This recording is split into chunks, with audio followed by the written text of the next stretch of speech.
Hello and welcome to the weekly album anniversary recap show for the week of November 4th through November 10th. I'm your host, Caleb, or Caleb the Spy on Twitter and Instagram. Every day on those social media sites, I post about albums that came out on that day throughout history. A couple years ago, I created a calendar and documented the release dates of some of my favorite albums. And then I would celebrate those albums on that day.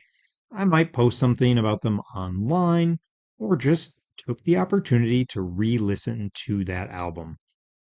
But in the last year, the list of albums has grown significantly.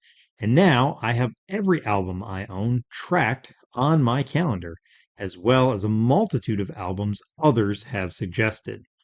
But with so many albums and a limited number of characters on social media, I don't always have the chance to say everything I want to about an album. So I decided to start this podcast so that I could talk about and take a closer look at some of my favorite albums and posts from the week. Occasionally, we'll talk about some news and I might look at some new music, but mostly we are here to talk about album anniversaries.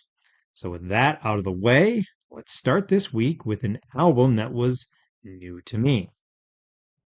Let's take a look at Momentum by TobyMac from 2001. For those of you who don't know, TobyMac was in the group DC Talk, and this was his first solo record after their breakup. So, a couple things that I do want to get out of the way. First, I am glad people like this album. It got a lot of really positive responses on Twitter, which I think is great. Second, reviewing an album 22 years after it came out can be problematic. Third, I'm not only new to podcasting, but really am new to reviewing albums. Yes, I have been listening to music since I was a teenager, and I have opinions, but I've never really had to articulate those to other people. And definitely no one else has ever really been listening to my opinions about music. So I am interested in feedback. What do you think about my approach? What can I improve upon? I think I'm still entitled to my opinions, but just trying to get better at the actual reviewing process. Fourth, I've talked about this a little on social media, but I was pretty over DC Talk by the time they broke up. I remember Free at Last. I thought that was enjoyable. I am a 90s youth group kid, so Jesus Freak was a huge cultural moment. But by the time Supernatural came out, I was kind of over it, and Supernatural itself didn't really do much for me. So that's part of the reason that this album was probably pretty overlooked by me. I think this was a pretty big release in the CCM market, but I just was kind of over the DC Talk thing and not super interested in their solo albums when they came out. Also, the genre of this kind of pop hip hop is not something I'm super interested in. But after seeing kind of all the positive responses this week, I thought it'd be good to give this a review. So I sat down and listened to it a couple times this week. And yeah, just kind of wanted to go through some of my thoughts on this album.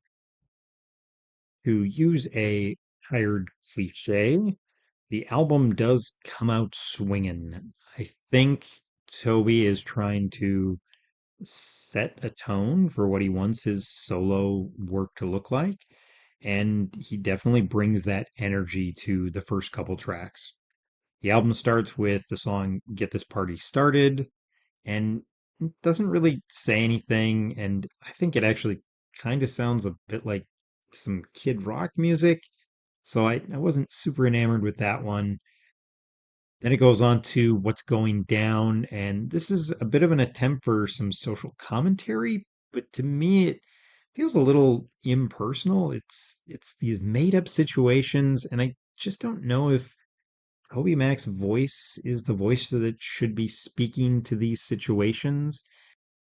The third track is called Irene, and I believe this was the first single. There's a music video for it.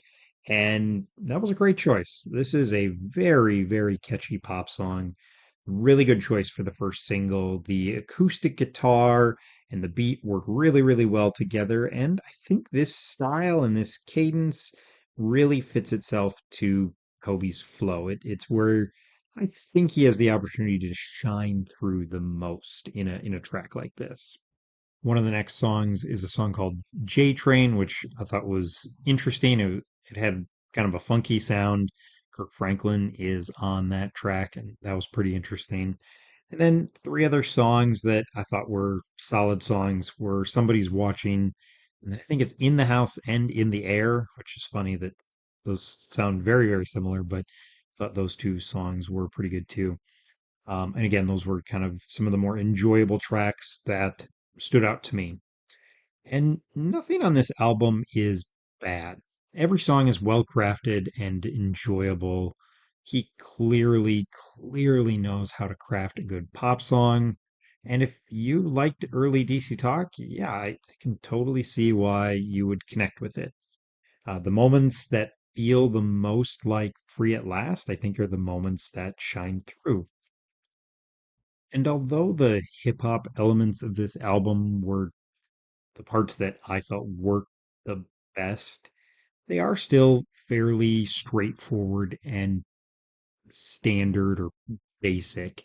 They're very workmanlike. They have a job to do, they set out and they do it. They don't take a lot of risks. It can leave it at times feeling a little generic, but not bad. The rock elements of this album, those are the parts I had the most problem with. They sound flat and just not very interesting. I find a lot of the rock elements on this to just be very generic. Uh, I don't want to say uninspired, but they kind of feel that way. They just don't sound unique. There's no boundaries being pushed. And at this time, the idea of mashing up hip hop and rock together was just, it was nothing new. Songs like Yours and Momentum specifically feel almost a little bit bland to me. So again, I think the hip hop elements are the strength of this album. His flow is good. He knows his audience. He's again not trying to be super innovative in his rapping, and not super groundbreaking. It's very solid. There's some corny rhymes on this thing, but to be honest, there's nothing egregious. There's nothing that makes you really shake your head. And even the moments that are a little corny seem very appropriate. It's a pop hip hop album from 2001 that seems like the kind of thing you'd see on that sort of album. So I like it was fine. My biggest complaint about the album, though, is that it feels like it lacks a little authenticity. There's no real adventure in the album. I like when a hip hop album feels personal. It feels like there's something of the artist left out there. He tries to get personal a couple times, but it doesn't feel, it still feels a little surface level. There's the line about Dad said I always wanted to be black, but it doesn't feel like it's this deep interpersonal thing that's going on. It feels like it's kind of staying at the surface. He talks about, there's a couple songs about encouraging people to keep their heads up or to come to God for refuge. And often those songs find Toby singing from the standpoint of God. There's Come to Me, which again, it feels less personal. And at times it can even probably for some feel a little off-putting. One last example that really highlights what I see as a lack of adventure in the album is kind of the way it used the samples and it used these samples for choruses and it used them over and over and over again. Sampling is nothing new in hip hop, and that should be expected. It's normal. My struggle with the samples is kind of how they got used and the ones they used. So somebody's watching you, what's going down, and do you know? I think they all had kind of these top 40 very recognizable samples that then they just use as the chorus. It just a very standard use of that sample. And then the song Irene is kind of a callback to a nursery rhyme. So again, calling back to something very familiar. And then J Train also repeats the line, I got a ticket to ride over and over again. And that felt like something I had heard before in other pop rock records or pop records. Doing this once or twice probably would have been fine, but it was just that it was kind of done over and over again. And especially on kind of a second listening, that's when it really started to stand out to me is that these are all very simple samples and they're used in the most straightforward way, just right in the chorus. And I wish he would have tried something a little more adventurous and complicated. Tried something again a little more adventurous. Trust the audience to be able to keep up with him. Again, I like when an album, especially a hip hop album, feels like it leaves something of the artist out there and kind of just using this fairly generic, simple structure over and over again doesn't make me feel like that. Now, that may not necessarily be a bad thing, and it might have actually been a bit of the goal of this. This album made a splash in the CCM market, which, again, like we just said, that was the goal. And I would argue the majority of the mainstream CCM market isn't necessarily looking to be challenged. There's a lot of people who just want some simple songs with a good message, and they're not necessarily going into the CCM market to try and be challenged musically. Or I think Toby knows that, and I think he potentially did a lot of this intentionally.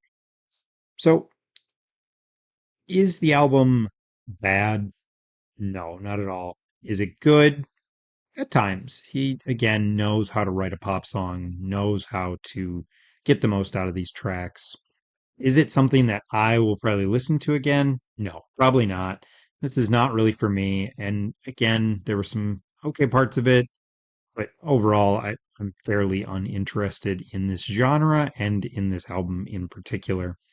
I'd give it probably a 2.5 or a 3 stars if I was going to give it a review.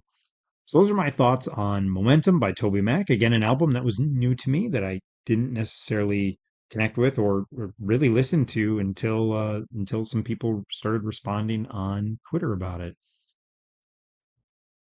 Now we'll jump around a little. So let's talk about an album from 1997 called Banana Man by a punk rock group called Ghoti Hook. It was their second album. They were out of Virginia, I believe, and they were on Tooth and Nail. This is my number 112 on my all-time favorite albums list. And I was already down with Ghoti Hook before this album came out. I really enjoyed their first album, but I wanted to talk about this album because of one song in particular, Just Fools. Yeah, again, the whole album is good, but Just Fools is probably my favorite Ghoti Hook song. And I love when a song just sticks with you. And this is a great example of that. I end up hitting repeat over and over again with this song in particular and before finishing the rest of the album. And I love a great album, but a lot of my favorite bands and favorite albums have a song that I connect with in a way that just makes my connection to that band transcendent and makes it feel like this lifelong connection. And Just Fools is that for me for Ghoti Hook. This song is unique because it's a very serious coming of age song that I really connected with lyrically, but it comes from this very, very goofy band. Ghoti Hook was one of the funniest bands to see in concert, and even on this album, I mean, the album is named Banana Man.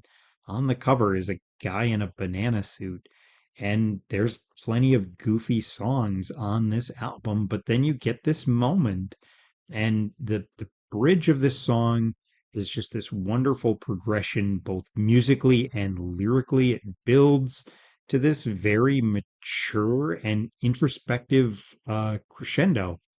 And the lyrics go, maybe I'm wrong and maybe you're right, or maybe we're just fools caught up in something that we don't know what to do with, something that we can't handle just yet. And I know those aren't mind-blowing lyrics, but I felt that the first time a relationship fell apart and I didn't know what to do.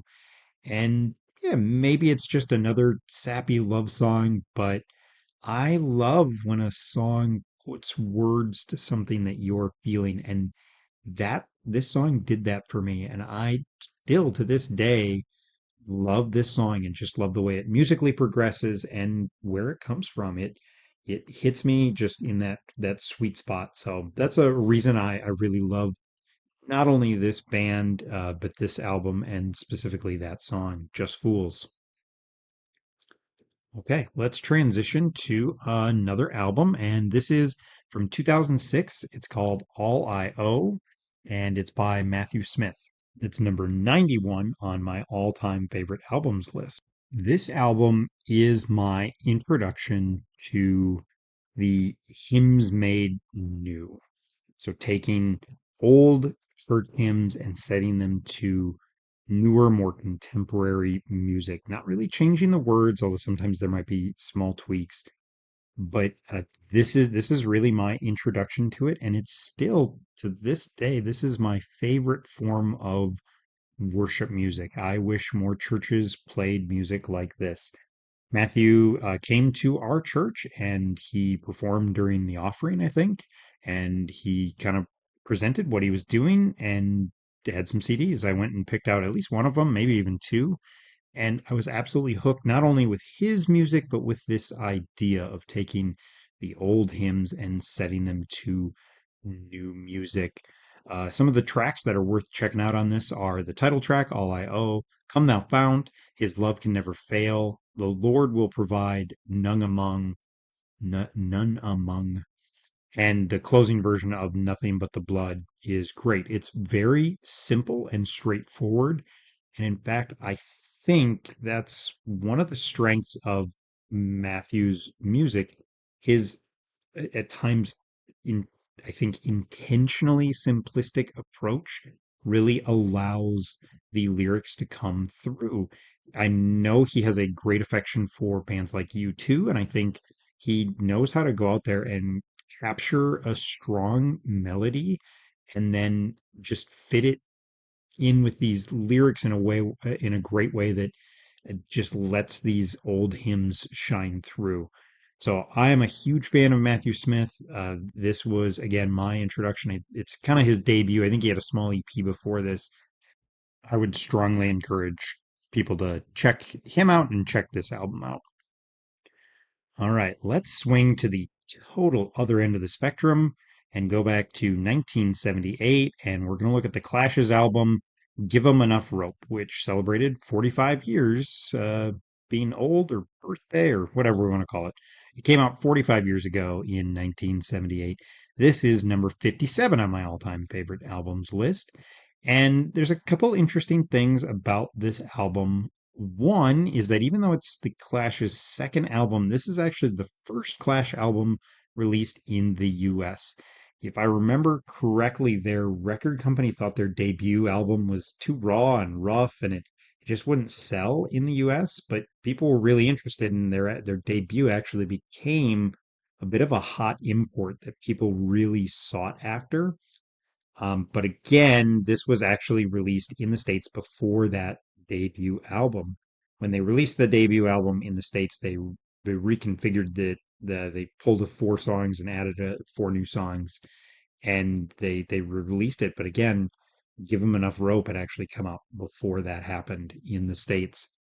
Some other interesting things about this album. This is when Topper Heaton, I think that's how you say his last name, joined the band as the drummer, and he just added a lot to the band, in my opinion. Their first drummer was fine, but just nothing special, and I think Topper and what he brought to the group was special. I think he had more of a background in jazz and less in in punk rock and rock, and I think that really shines through. They also got Sandy Pearlman to produce this album, and what's kind of interesting is that he really did not like Joe Strummer's voice, and so oftentimes in the mix he would pull the drums way up, and in general he just did make them sound a lot more polished, which some people didn't love about this album. Side A is absolutely wonderful. I think it's one of the better side A's of an album.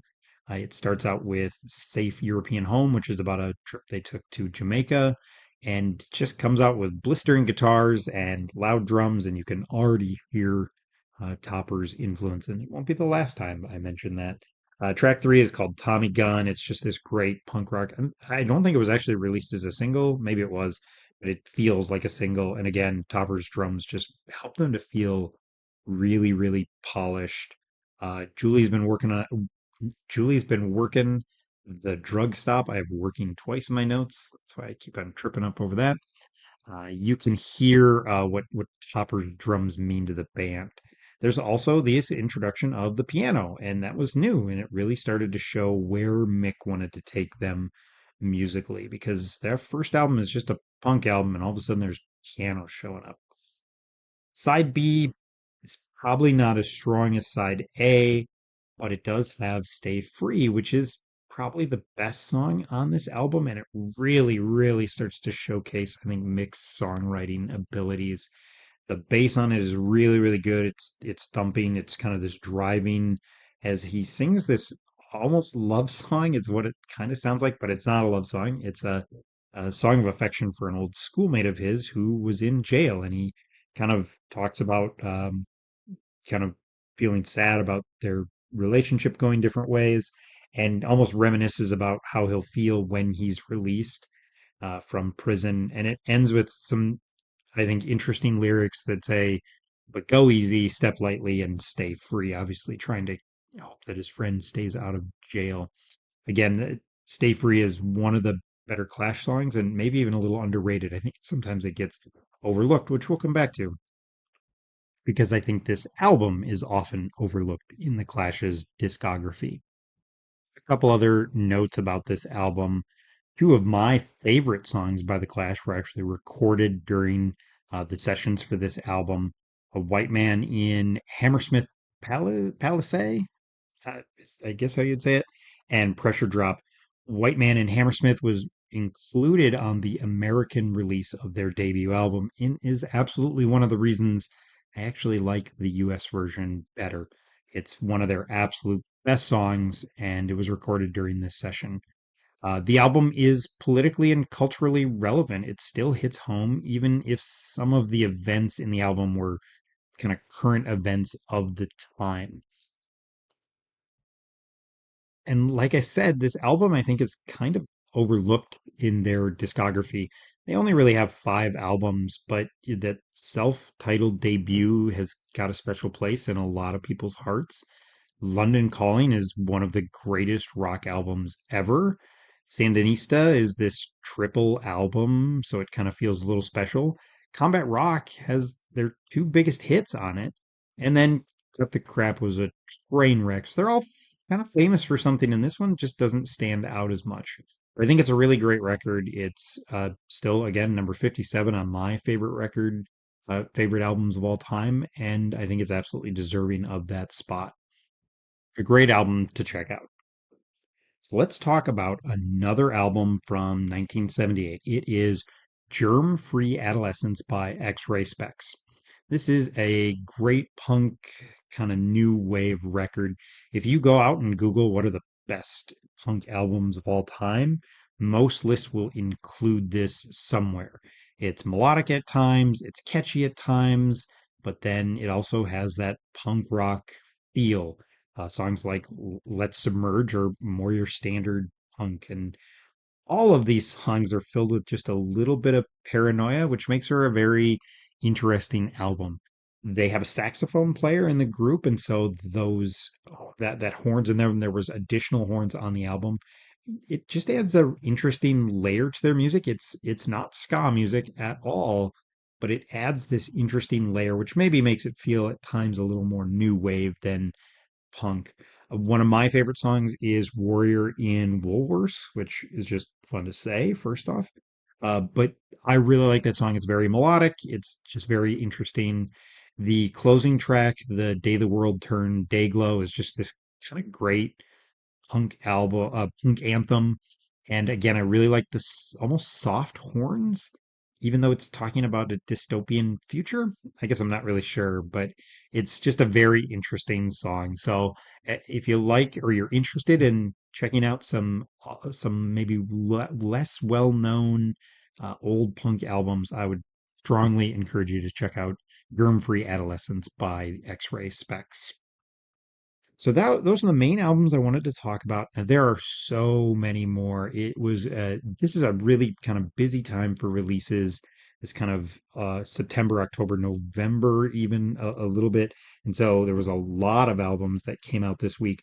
When we get to January, if I'm still doing this podcast and still doing the album anniversaries, there's not hardly any albums coming out, but so many great albums. So I just wanted to run through kind of a speed lightning round for some of these.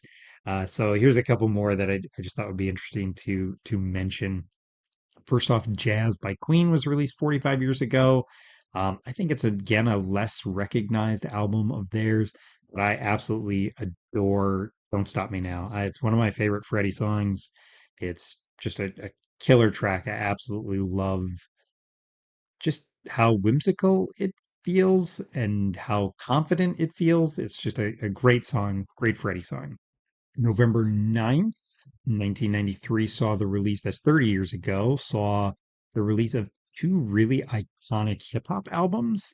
Midnight Marauders by Tribe Called Quest and Enter the Wu-Tang 36 Chambers by the Wu-Tang Clan came out on the same day, which I think is just very fascinating that kind of these two iconic albums that are often associated with the second golden age of hip hop both came out on the same day.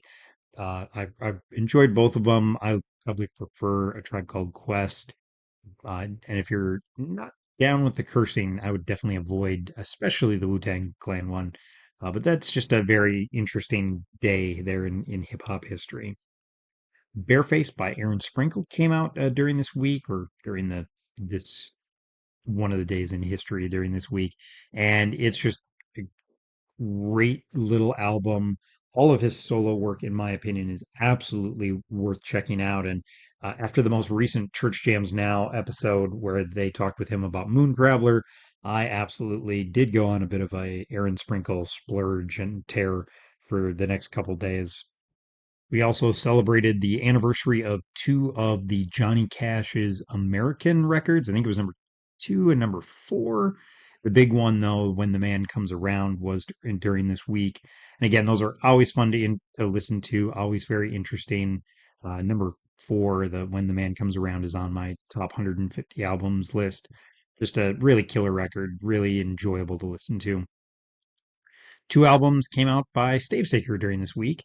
One is Absolutes, and the other is Collective. Collective being a bit of a greatest hits and kind of collection of some of their first couple albums. Um, I think it's actually my first real album that I bought that and Speakeasy, I think, at the same time. So it's really one of my introductions to them as a band. And I always think it's a little funny when bands kind of have either albums that came out on the same day but different years or within the same week. And there was Johnny Cash had that, Stave Saker had that, Jars of Clay also had that. They had two albums come out during the week. And I know there's a lot of people who absolutely love Jars of Clay. And I enjoyed my re-listen of I Left the Zoo. I thought it was enjoyable. And one last one is by Ethan Luck. Wounds and Fears came out 10 years ago, 2013. I really love Ethan Luck's solo work, and I hope we continue to get more of it. It's probably the not the last time I will mention Ethan on my show. So that is it for the week of November 4th through November 10th. The music at the beginning and the end of each show is the instrumental version of Sing It Out at Street Level by Peg and the Rejected. That is a band that is made up of all the members of the Dingees, but just focused on ska music. I would strongly encourage everybody to support the Dingees and all of their other projects like Peg and the Rejected. So that's the show for the week. Let me know what you think. What did I get right? What did I get wrong? I'm always looking for other albums to add to my calendar. I added a couple this week that people made suggestions on. I love giving the opportunity to post it and just start the conversation so that people can talk about these albums that they grew up with or that they love. So I love the idea of looking back. And if you have other album suggestions, please let me know. You can find me on Twitter at Caleb the Spy with no spaces. You can find me on Instagram, Caleb the Spy with underscores. And then you can always email me at Caleb the Spy podcast at gmail.com. No spaces, no underscores. Please subscribe and share the podcast. And most of all, thank you if you engage with me at all on social media or if you listen to any or all of this show. Thanks again and hope to talk to you next week.